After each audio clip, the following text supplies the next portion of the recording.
Meus amigos que acompanham o nosso encontro com Hélio Ansaldo pela Rede Vida de televisão, nós aqui estamos mais uma vez para bater um papo gostoso com os nossos convidados, é claro, transferindo esse papo para você que acompanha o nosso programa.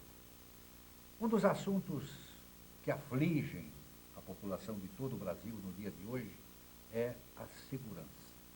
A sua segurança, a minha segurança, a segurança de cada um de nós. O outro assunto que deixa o adolescente de cabelo em pé são os exames, os vestibulares da FUVEST. Vestibulares estes que atraem milhares e milhares de estudantes em todos os anos. E o outro assunto é o assunto de recordação. Nós vamos conversar com alguém que depois de passar pelo Conjunto Farroupilha, depois de passar pelo Trio Moraes, resolveu cantar solo e cantar boleros. No nosso programa de hoje, nós teremos então a presença do doutor professor Moisés Scheinbock, que foi o criador dos exames da FUVEST em todo o estado de São Paulo e, posteriormente, transferida a teoria e a prática para todo o Brasil. Nós vamos conversar com o deputado da Assembleia Legislativa de São Paulo, Erasmo Dias, ex-secretário da Segurança, sobre o dever que todos nós temos, cidadão e polícia, de proteger as nossas vidas. E vamos conversar com Santo Morales. Santo Morales vai nos trazer de volta alguns dos boleros mais famosos que brilharam na nossa juventude e que continuam sendo cantados até hoje. Este é o nosso encontro com Hélio Ansaldo, que vai para o ar no dia de hoje. Até já.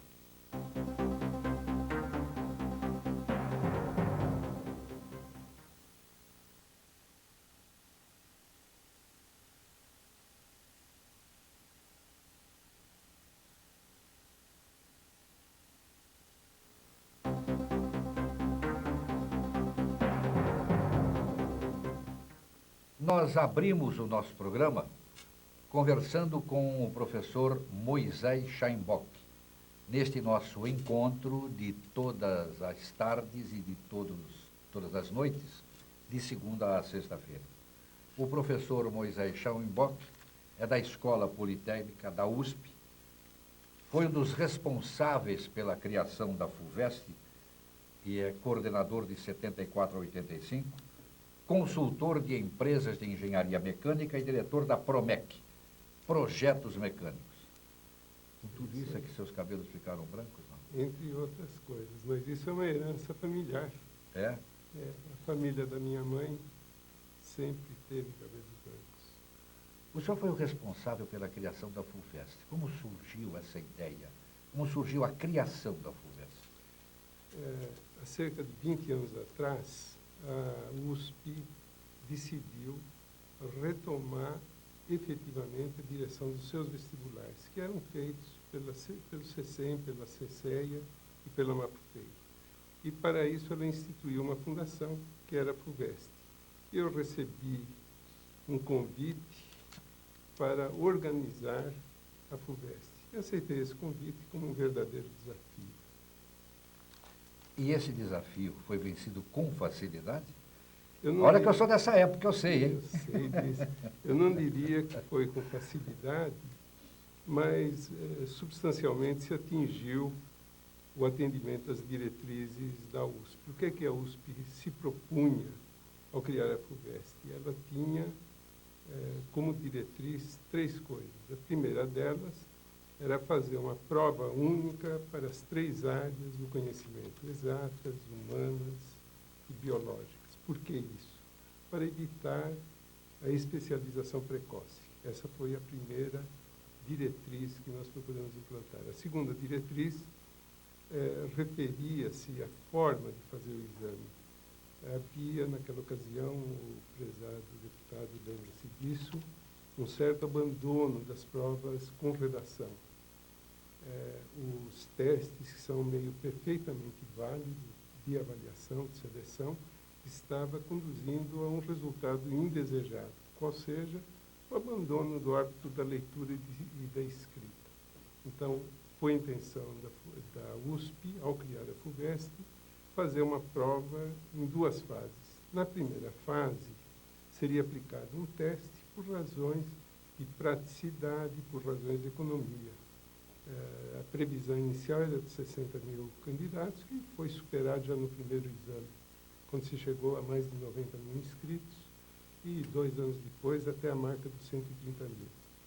Então, era o exame em 2 fases, a primeira era o teste, como eu disse, a segunda eram com questões, então chamadas de analíticas positivas, em que não bastava marcar uma cruzinha, mas era requerido do candidato que se exprimisse por extenso os seus raciocínios. Além disso, havia uma prova em língua estrangeira e uma redação em português.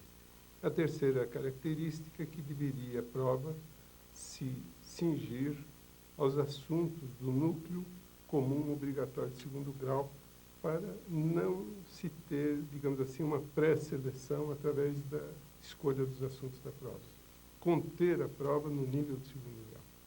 Professor, é fácil lidar com todo esse pessoal, 3, 4 mil pessoas, que tomam conta, vamos dizer assim, da FUVEST?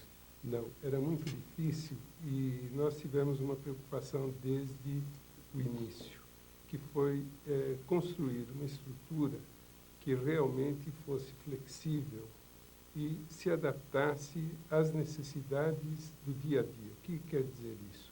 Durante uma fase preparatória, era um grupo de 4, 5 pessoas trabalhando.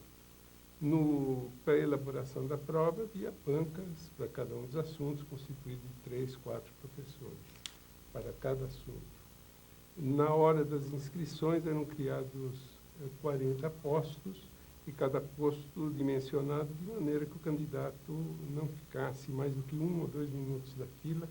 Isso era mais ou menos uma marca registrada. O prezado deputado deve se lembrar que não existia, a não ser no primeiro ano, que houve uma tempestade, uma porção de coisas com a qual nós também aprendemos, evidentemente, eliminamos essas pequenas falhas, que isso, toda obra humana, em toda obra humana ocorre invariavelmente, e no dia do exame da primeira fase realmente chegava-se a 5 mil fiscais e auxiliares. Como é que se fazia? Se recrutava pessoas idôneas com recomendação dos próprios professores ou da universidade ou de escolas do 1º e 2º grau, se dava um treinamento e se conscientizava. E nós tivemos a felicidade de criar realmente essa ideia de que a FUVEST era uma coisa muito séria e que nós estávamos jogando com destino, às vezes, de 80, 90, 100 mil jovens,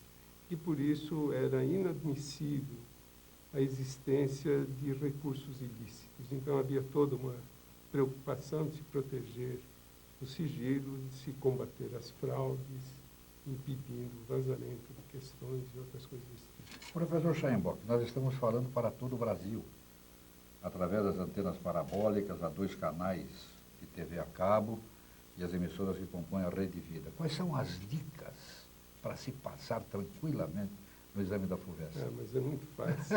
É muito fácil. E, olha, eu responderei prazerosamente a sua pergunta.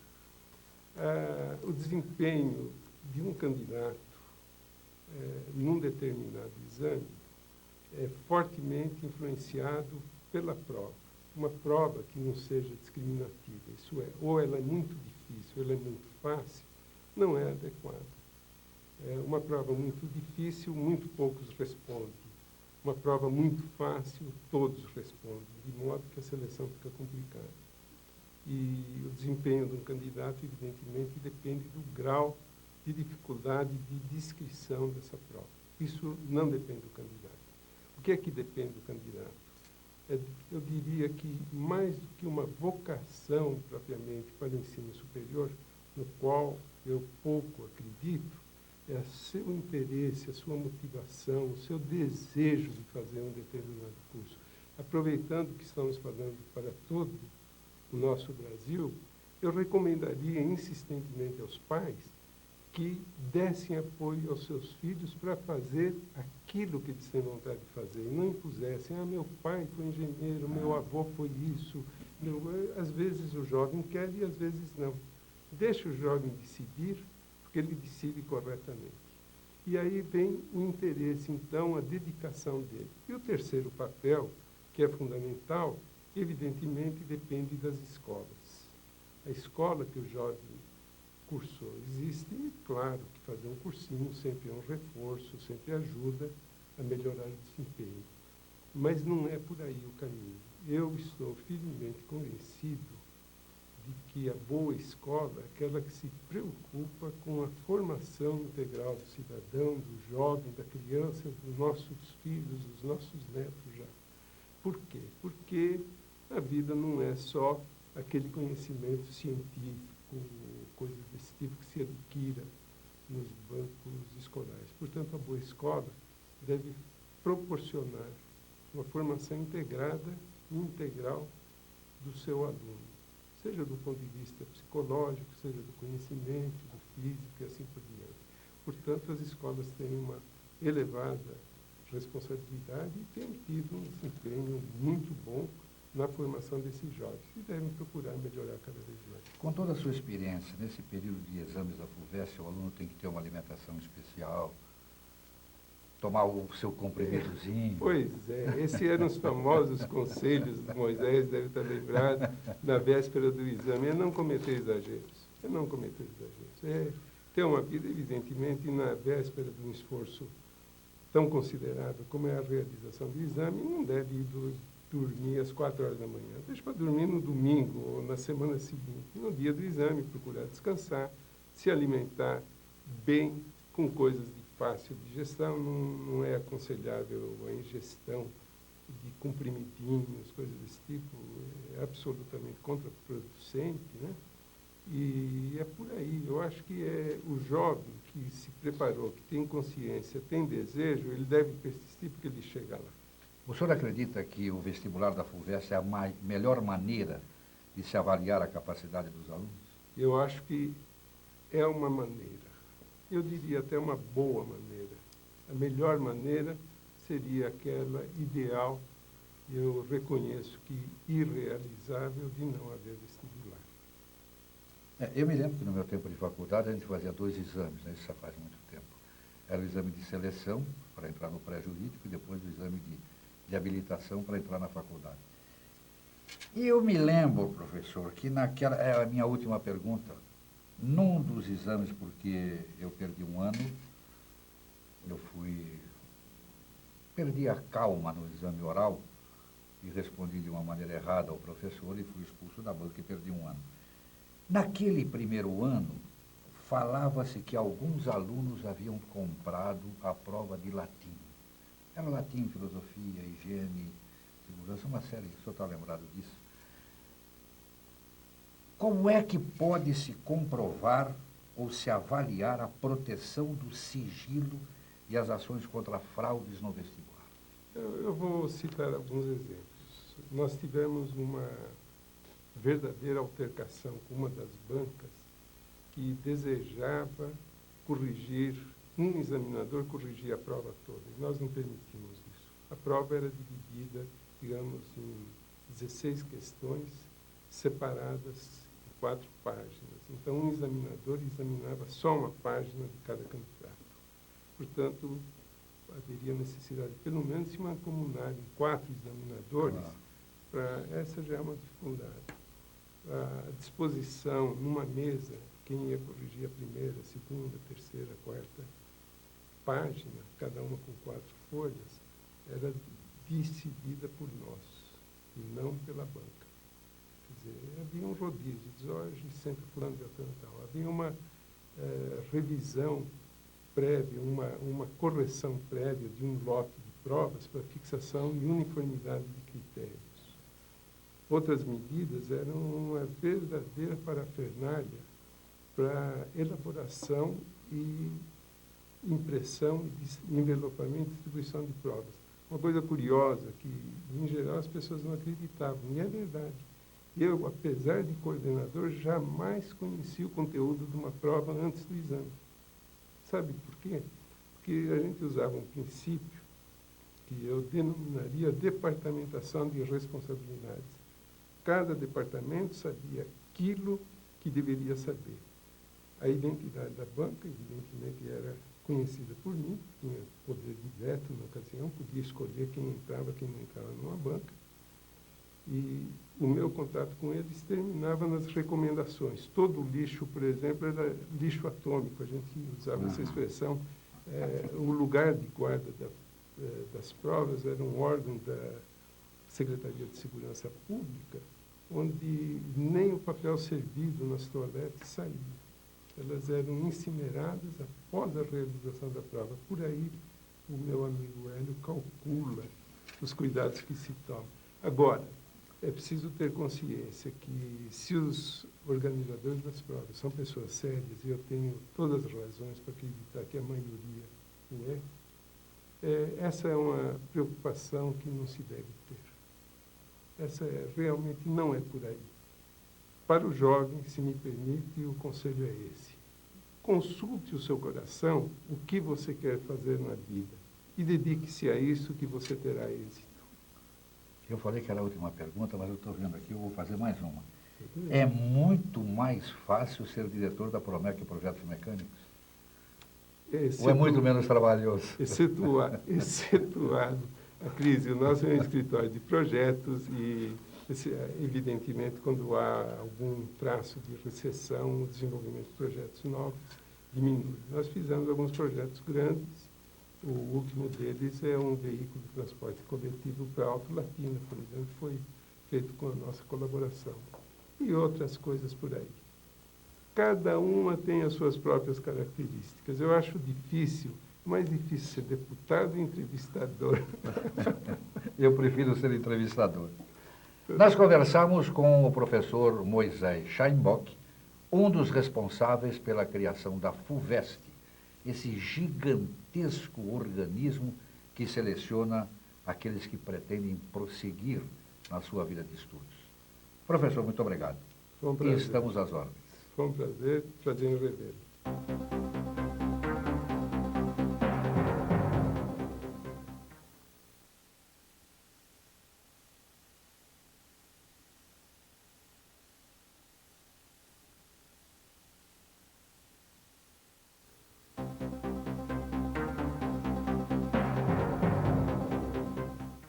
Nós vamos conversar com um dos mais atuantes deputados da Assembleia Legislativa de São Paulo, ex-deputado federal, ex-secretário da Segurança do Governo do Estado de São Paulo, e quando se fala, bom, eu não vou contar, porque no meio da conversa eu vou perguntar para ele.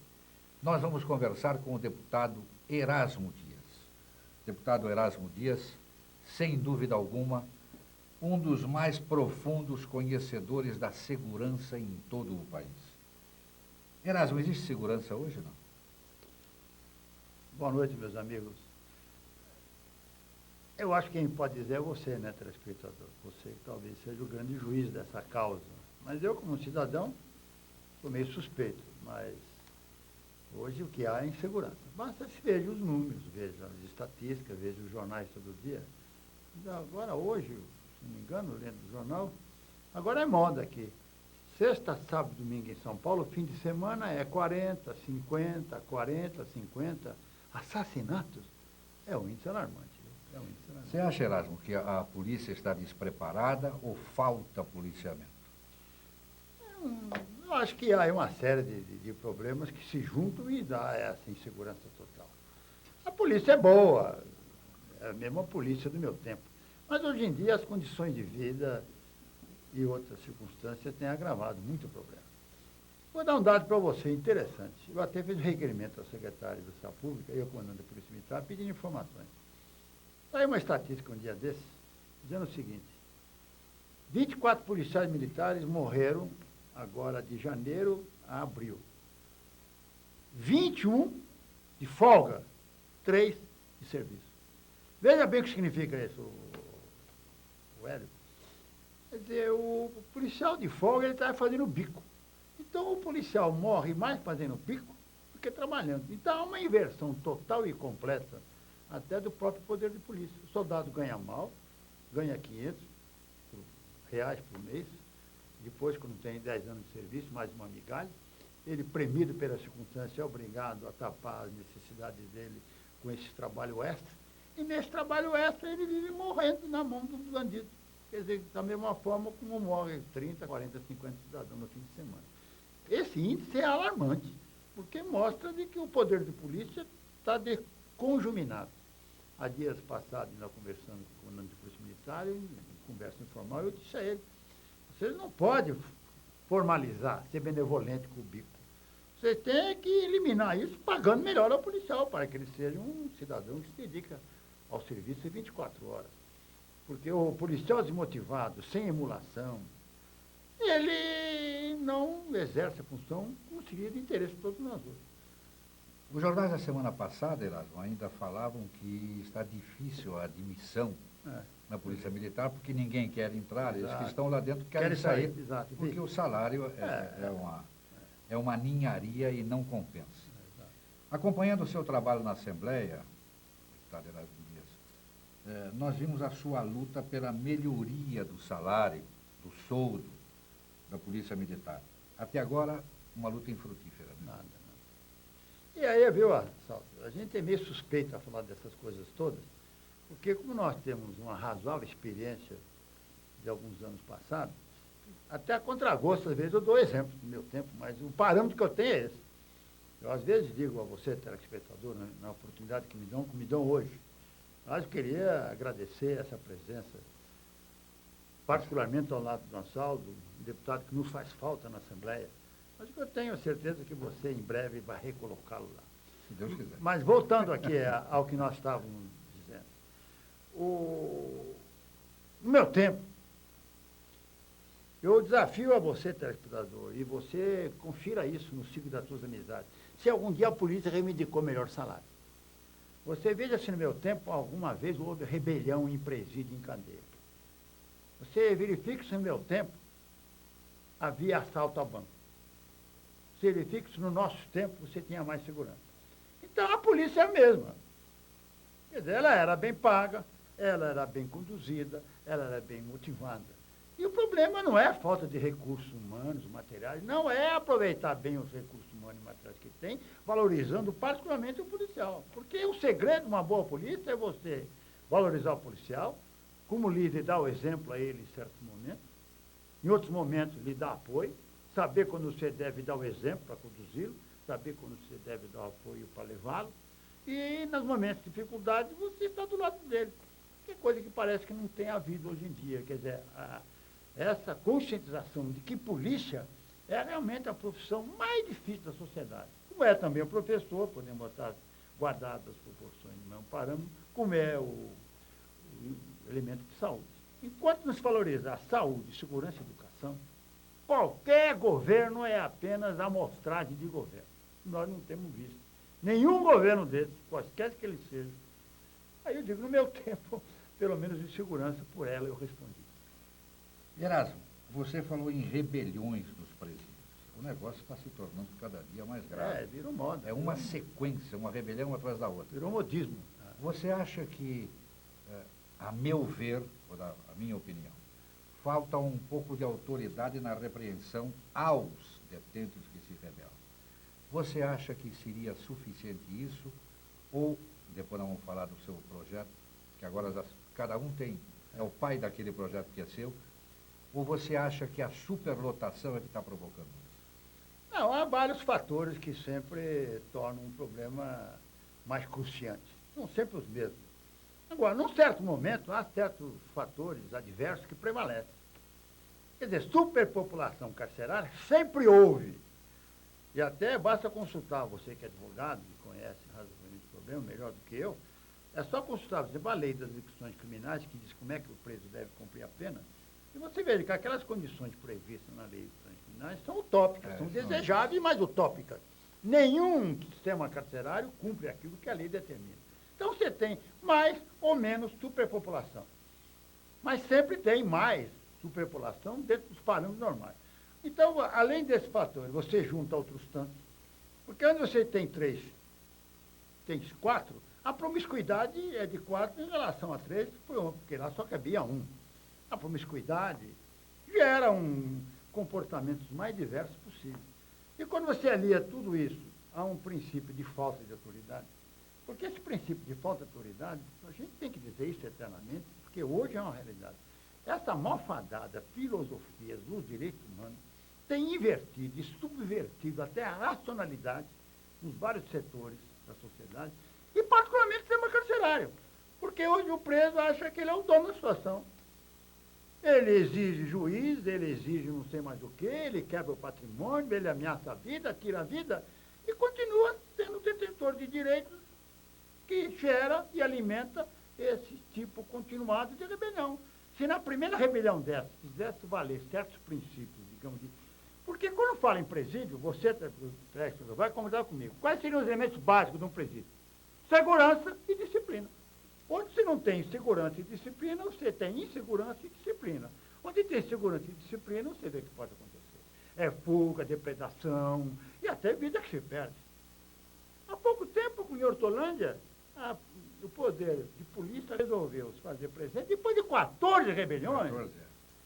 E veio me dizer que no Carandiru morreram 111 e que lá em Hortolândia não foi muito sério o problema, ficou 3-3. Porque morreu 3 bandidos e 3 inocentes. Basta morrer um inocente que vale por todos os bandidos encarcerados nessas cadeias e em todas as cadeias do hemisfério, cuicas do mundo inteiro. Né? O que eu acho é o seguinte, queimou o colchão. O colchão e não tem mais colchão. Exatamente, vai dormir no chão. Mas, Anselmo, pela oportunidade, a primeira tentativa de rebelião que houve, o que eu estou falando, telespectador, se você duvidar que eu possa estar fazendo demagogia ou populismo, você confira, porque eu não vou aqui na frente de você mentir. Uma das primeiras tentativas de rebelião que houve foi em Osasco. Naquele dia, 1970 e qualquer coisa, que eu não me lembro, eu estava fazendo uma palestra na Faculdade de Direito de Guarulhos. E eu mantia a minha rede de informações na polícia funcionando 24 horas. E tinha um microfone aqui no ouvido, até para a psicologia funcionava.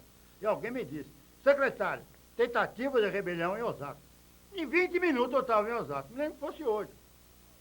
Prédio de 3 andares, cadeião lá em cima, eu chamei, carcereiro, me dá a chave. Estavam botando fogo no colchão. Eu peguei o alho e digo, as chaves estão aqui. Põe fogo nisso, até logo. Daí a pouquinho acabou a rebelião. E nunca mais teve rebelião. Porque tem que fazer isso. Aquela comissão especial de inquérito da qual nós participamos, e os defensores dos direitos humanos de um lado só, apareceram e só faltou dizer que a polícia militar, naquela invasão, devia ter entrado com rosas nas mãos.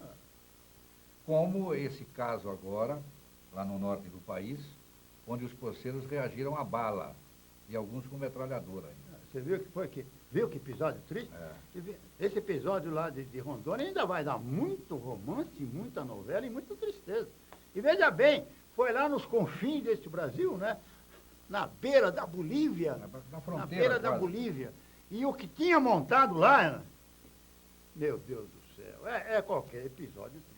O princípio de autoridade, o respeito à lei, a obediência às normas constituídas, isso aqui é que é segurança. E o dia que qualquer um desses aspectos, vou repetir, desobediência às leis, desrespeito ao princípio de autoridade, isso ferido, o princípio da segurança, da disciplina cai por água abaixo. E as consequências são as mais trágicas possíveis. Hélio, você lembra bem que na nossa CPI, que questionou-se muito de que os presos estavam armados apenas, entre aspas, de estilete, e os policiais de arma de fogo. Reparou agora lá no episódio lá de Hortolândia, como é que morreram os 3?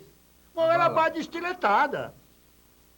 2.000 camaradas de estilete na mão, vale por 200 de metralhadora, porque pode 3 ou 4 morrer antes, mas o resto depois vai ser depenado na ponta da baioneta ou do sábio, como se fosse pouco, sendo esfaqueado dentro de um açougue. De modo que essa filosofia de direitos humanos, vocês têm que me desculpar. Enquanto houver essa visão unilateral, caolha, do direito, sem a responsabilidade e obrigação concernente, até do próprio preso, nós temos eternamente esse episódio triste. Isso gera impunidade e gera prepotência. E preso, bandido, prepotente, impune, olha, a tua vida tem risco. Como é que você vê a ação da polícia nos morros do Rio de Janeiro? Aquele é outro drama sério, né? A gente assiste todo dia isso. É uma tristeza. Ali há vários fatores também. Mas para mim, Hélio, eu sou obrigado a reconhecer, na minha opinião pessoal, que o grande fator da impunidade é a complacência, a benevolência com a população que mora naqueles morros, que ainda não se conscientizou. Porque você vai concordar, meu telespectador, que a razão de ser da sociedade é o cidadão. Se o cidadão não fosse cidadão na acepção da palavra, cumpridor dos seus deveres, detentor dos seus direitos, inclusive da sua própria segurança pessoal, ele é alguém que vai contribuir para isso tudo. Eu, às vezes, pergunto, talvez você conheça alguém que mora no morro. Ele um dia deva ter explicado ou tentado justificar para você. Eu vivo no morro, não tenho outro lugar onde morar, e do lado que eu moro tem lá um traficante, mas ninguém faz nada por mim, o traficante talvez seja o camarada que dê emprego até a alguém da minha família. Eu perguntaria a esse cidadão, tá bom, você explica e justifica, mas você que mora no Morro do Janeiro, já pensou? O teu filho tem alguma coisa que vê que você só pode morar no morro? O teu filho tem alguma coisa que vê e você aceitar benevolentemente e complacentemente morar do lado de um cara que quem manipula droga é bandido, quem é bandido manipula a arma, da droga, da arma, ele parte para o crime. Então a sociedade não pode assistir esse episódio no Rio e ficar omissa. Já dizia alguém, a complacência, a benevolência para com o crime torna quem seja benevolente e complacente tão criminoso como quem o pratica. Então, não houver uma conscientização da sociedade, isso tem que acabar, não há polícia no mundo, não há justiça no mundo que vai acabar. Porque isso é você tiririca. Você tira uma batata, aparece outra batata.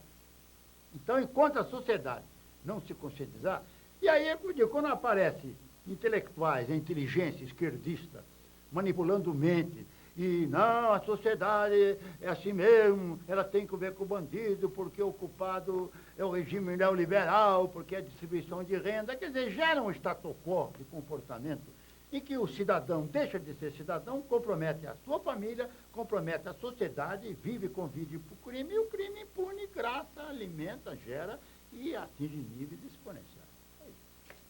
A Rede Vida transmite em caráter nacional para 2.600.000 antenas parabólicas, para 2 canais de TV a cabo e para as emissoras que compõem a sua rede. E nós estamos conversando com o deputado Erasmo Dias.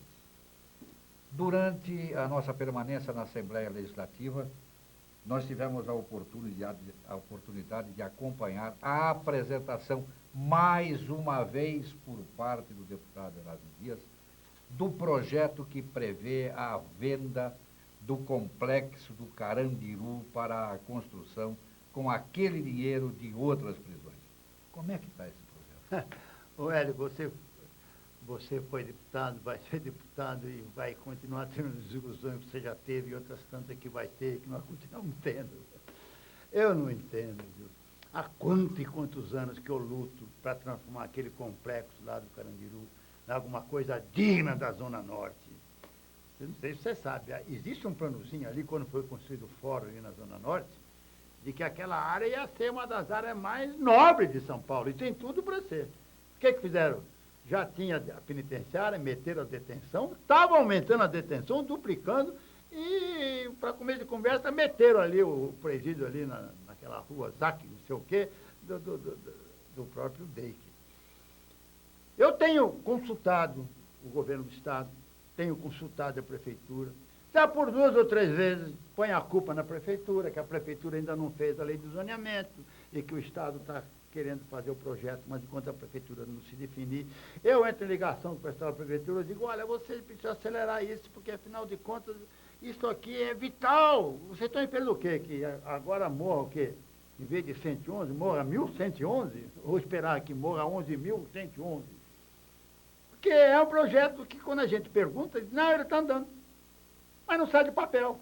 E é uma coisa de uma premência de tal forma, e viria, em parte, solucionar. Porque aquela área, entrando em concorrência pública, vender aquela área, dá para transformar aquela área num conjunto habitacional, de lazer, de cultura, dá para fazer uma área 100%, mas uma beleza aquilo. Em troca disso, o Estado poderia ganhar, pelos meus cálculos já fiz, umas 4 penitenciárias de reclusão para presos apenados individualmente, daria para construir uns 4 ou 5 sistemas prisionais semiabertos, e daria ainda para construir alguma coisa a mais, até em termos de novas instalações. Porque o projeto inicial nosso, não sei se você está lembrado, isso surgiu da gente tentar desativar, não era só o Complexo Carandiru, não.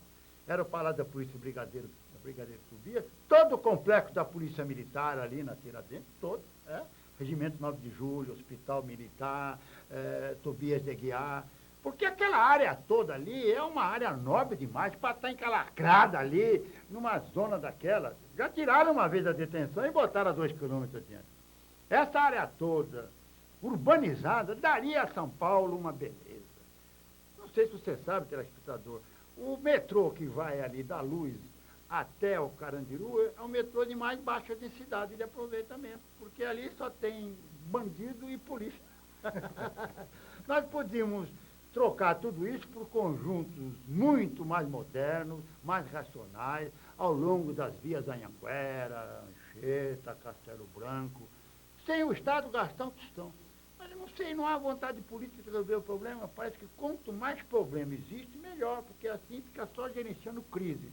Gerencia a crise em Hortolândia, porque houve rebelião, gerencia a crise no Cadeião de Pinheiros, quer dizer, porque ninguém faz nada, porque fica um dia gerenciando crise de ontem, pensando na crise depois da manhã. E veja bem, um dos lados mais deletérios da sociedade, que é o sistema carcerário. Como é que o governador Mário Covas diz? Você já conversou com ele? Ah, não conversei. Nosso conterrâneo. Mas o Mário Covas, meu caro Mário Covas, ele ainda não começou a governar, viu? Ele, por enquanto, ele é engenheiro, está com um negócio de reengenharia na cabeça. Ele está reengenhocando. Porque até agora, meu caro Mário Covas não saiu da reengenhoca. E para reengenhocar ele mesmo, né? Está com lipizera, está um pouquinho mal das pernas. Eu gosto muito do Mário Covas, ele é nosso conterrâneo lá, e a gente até torce para a gente da nossa terra tocar para frente. Mas sabe que até agora não mandou um projeto para a Assembleia? Até agora não sei a LDO que tinha que mandar. Até agora não sei nada. Porque o governo está fazendo reengenharia. Então vamos aguardar. E a Assembleia está trabalhando? E trabalhando coisa nenhuma. É uma outra desgraça aquilo lá. Deixa a gente desesperada. Oh, meu Deus do céu. É enxugar gelo, discutir o sexo dos anjos. Por quê? Porque o próprio executivo não está interessado. O executivo ignora a Assembleia. Eu acho que até meu caro Mário Covas ignora até o partido dele, viu? Porque do jeito que andam as coisas, sempre tem algum milagre. Esse país é o país do milagre, né? Qual é o milagre de amanhã? Milagre, milagro, oh, Santa Maria. Erasmo, obrigado pela sua presença nesse nosso encontro de todos os dias e todas as noites, pela Rede Vida de televisão. Nós conversamos, eu repito a abertura, com um dos mais atuantes deputados da Assembleia Legislativa do Estado de São Paulo, o deputado Erasmo Dias.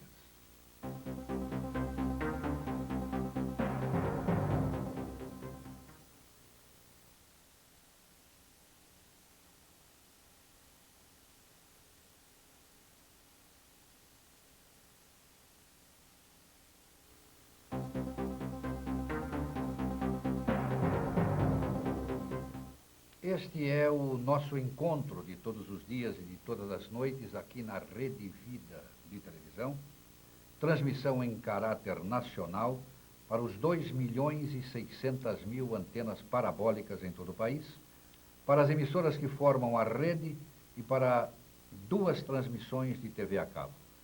Nós queremos registrar algumas das cartas que recebemos nesta semana. Valdelina Borges de Franca, Mário Santos Silva, aqui da capital São Paulo, Ariovaldo Brandão, de Atibaia, Lúcio Melo Chovski, de Curitiba, Gerson Costa dos Santos, de Botucatu, São Paulo, Amália Zimmer, de São José do Cedro, Santa Catarina, Sebastião Alves dos Santos, de Teófilo Otoni, Minas Gerais, e Altares Auf der Straße, de Caçapava. Altares, nós vamos entrar em contato com você para que você venha nos dar uma entrevista a respeito da apologia da loucura. E nós vamos conversar agora com Santo Morales. Santo Morales é o dono das gravações de bolero em todo o Brasil e em toda a América. Você se especializou, melhor você responder, você se especializou em gravação de boleros. Eu me especializei porque eu vinha produzindo discos há muitos anos, né?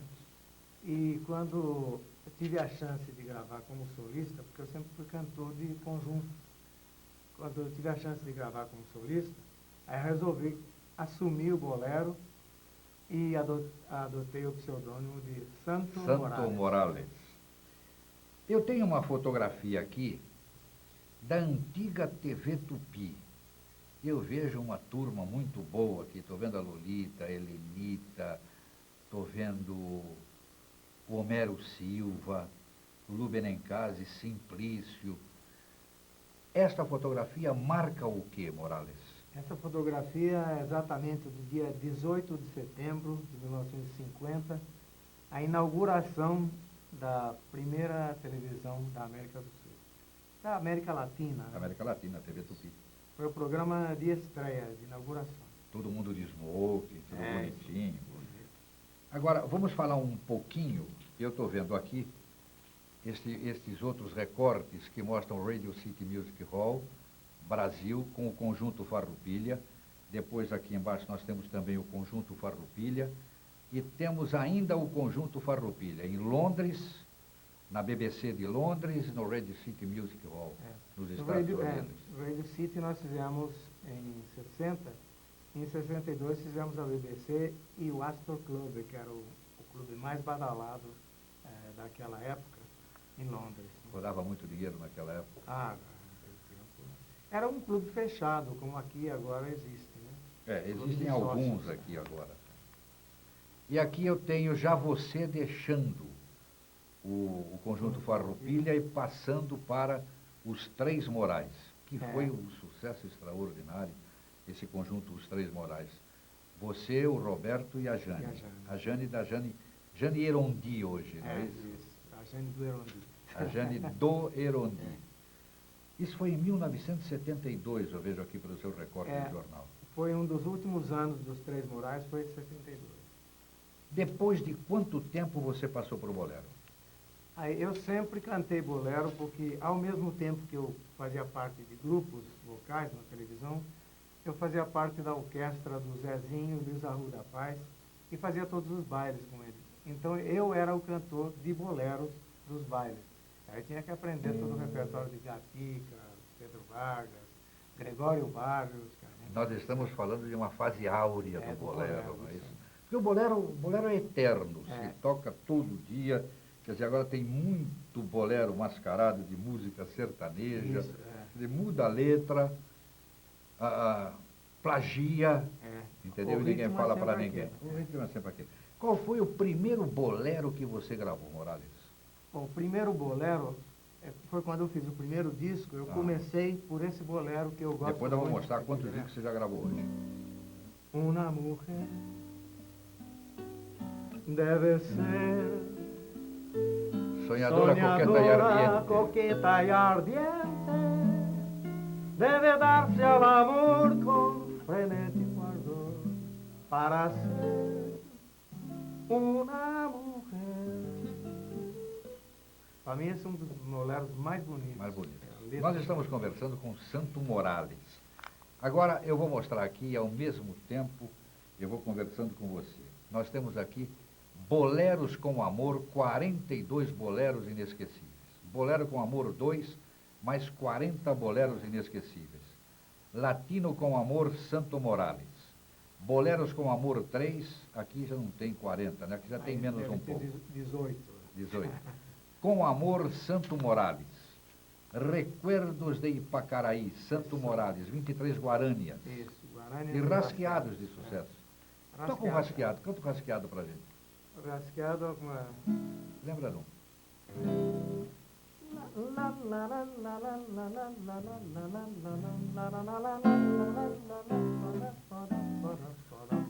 Uma coisa assim. Depois nós temos aqui Com Mucho Amor, com músicas de Agostinho Lara É. Júnior e Santo Molares. É. O Agostinho cantando? O Agostinho Lara Júnior é filho do grande Agostinho Lara. compositor Agostinho Lara. E ele fez um disco que ele me pediu autorização para usar metade de um disco meu no verso do dele. Ele só gravou músicas do pai e da tia, né, Maria Teresa Lara. E aquela primeira parte é a primeira parte do primeiro disco que tem as músicas de Agostinho Lara. Só saiu no México esse. Só no México. E aqui eu tenho você com Nano Parada, Nano Parada da Bolívia. da Bolívia, Uma cantora da Bolívia, eu faço produções. com pra ele, participação ele especial da Silvia Morales. Isso, que é minha filha. Eu fiz uma versão uma vez de uma valsa argentina, Alma, Coração e Vida. Você gravou, não? Gravei nesse Ah. Boleros e Rasgados. Eu É uma tenho- valsa peruana, né? É. Alma Coração. Recorda aquela vez em que te conheci, É. sabe, que cantando eu sou um desastre. Eu tenho uma outra versão também que foi gravada pela... A Leila Silva me pediu para fazer a versão, depois o Moacir Franco gravou, já vou me lembrar. Eu sei que depois de muito tempo, agora está vendo esse negócio de ECAD, né? É, isso aí. Depois de muito tempo eu vendeu o disco que não acabava mais, eu tinha 300 cruzeiros para receber, mas tinha que receber no Rio. Ou tinha que mandar uma procuração, alguém com uma procuração para receber no Rio. Ficava mais caro do que os 300 cruzeiros naquela época que eu tinha para receber. Olha, essas sociedades arrecadadoras brasileiras é um negócio que não existe. Bom, agora nós estamos aí com a Comissão Especial de Inquérito, vamos ver se chega a alguma conclusão, viu, Morales? Qual é o bolero que você mais admira, aquele que você mais gosta de cantar? É esse Una Mujer? Una Mujer eu gosto muito, mas tem um outro aqui que é La puerta se cerró detrás de ti e nunca más volviste a aparecer. Dejaste abandonada la ilusión que había en mi corazón por ti. Esse bolero ficou conhecido aqui quando a Elis gravou um bolero chamado Dois Palavras pra Cá, e ela terminava com o final desse Com o bolero. final desse bolero. Vamos fazer isso.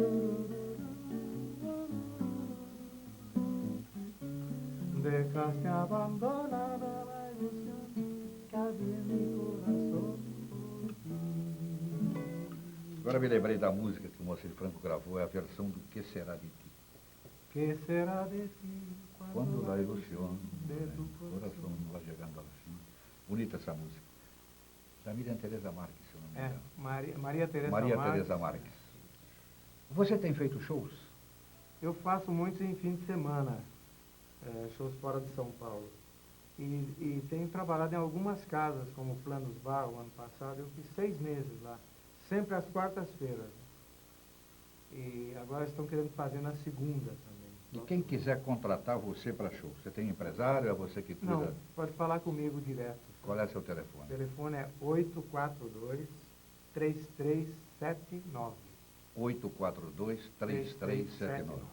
Já projetamos o gerador de caracteres. Agora, nós não poderíamos terminar a entrevista sem abusar da gentileza do Santo Morales. Eu vou pedir a você que cante para encerrar esta entrevista uma seleção de boleros. Deixa o violão, usa o playback e vai Então tranquilamente. quero que vocês lembrem a primeira seleção desse primeiro disco. Boleros com namoro? Que começa com Desesperadamente, Amor, Amor. Santo Morales, orquestra e vocal. Isso.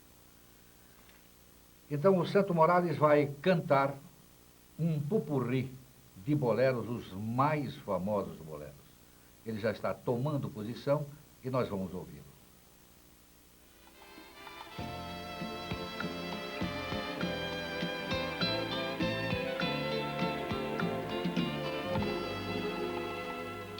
Ven, mi corazón te llama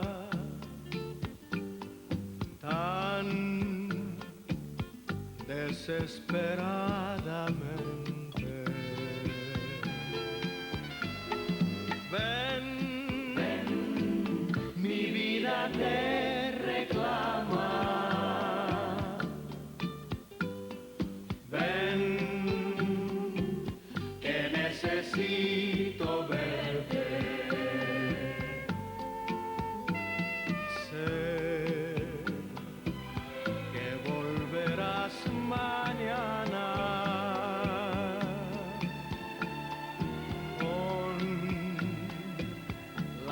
luz de tu dolor. Ay, mira qué forma de quererte.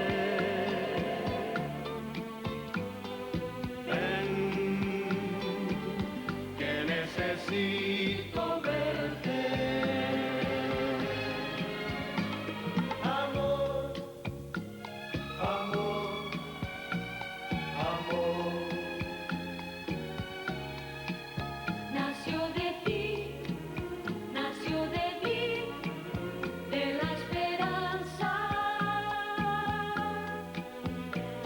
Amor, amor, amor. Nació de Dios para los dos, nació del alma. Bésame mucho, como si fuera esta noche la última vez. Bésame, bésame mucho, que tengo miedo perderte, perderte después.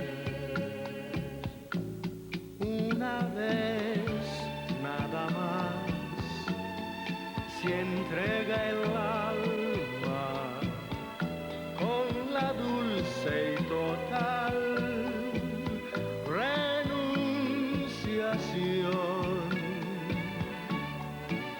Y cuando ese milagro realiza el prodigio de amarse, hay campanas de fiesta que cantan en el corazón.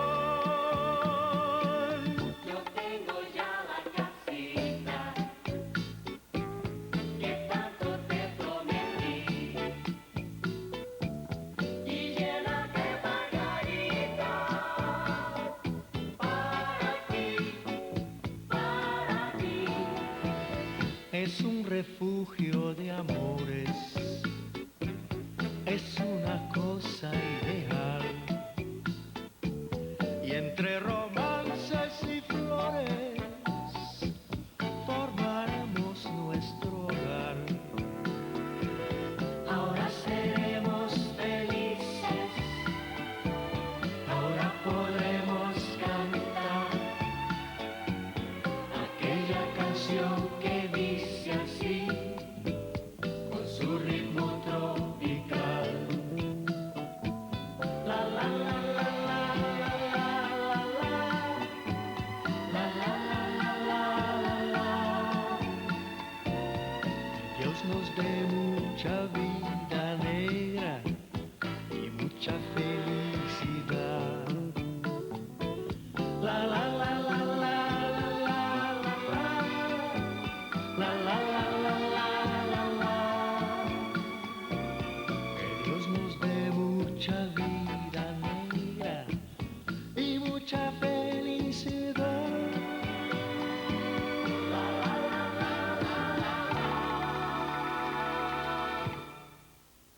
Obrigado para você, Morales, e você me fez retornar há alguns anos na minha vida, aquele tempo. O bolero se dança até hoje, mas quando você saía para namorar e dançava aqueles boleros lindíssimos, de dor de cotovelo. Com o Santo Morales, nós encerramos a apresentação desta noite, deste dia, se você estiver nos acompanhando à tarde, do nosso encontro com Hélio Ansaldo. Nós estamos de segunda a sexta-feira, aqui na Rede Vida de Televisão, a emissora da família. Boa tarde, boa noite, e que Deus nos proteja e nos torne instrumentos da sua paz.